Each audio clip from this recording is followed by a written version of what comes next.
In this example, we've experimented by changing some of the bass notes.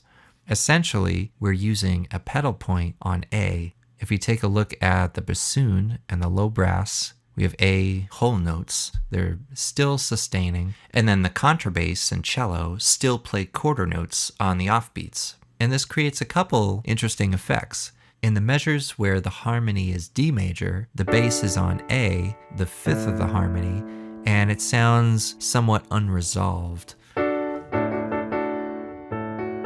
In measures 2 and 4, when the harmony is A flat, it's very dissonant. We have the sound of an A flat major chord against this A in the bass.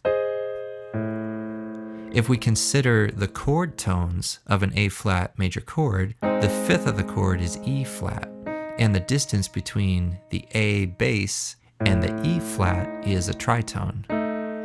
And we have an E flat right here in the melody.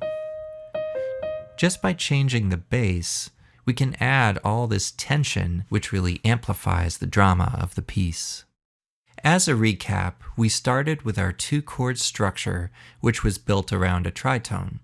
We drew from the notes of D major and A flat major to create the chord outline in example 2-3A. We chose our chord voicings carefully so the top notes of the chords give us a linear rising melody. When we hear these D and A flat chords back to back, the harmony already sounds unexpected. From there, we adapted this chord outline to example 2-3B. Our chords already sounded unfamiliar, so we added more instruments and more rhythm to build on this emotion. The winds, brass, strings, and percussion all contribute to the rhythmic feel, which adds energy. And having a large number of instruments at a loud dynamic helps create a full sound.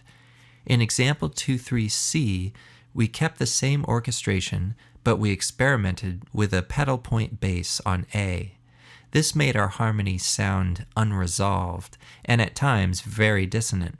Altogether, our piece sounds like a daunting challenge, and the tritone distance in our harmony plays a big role in that sound.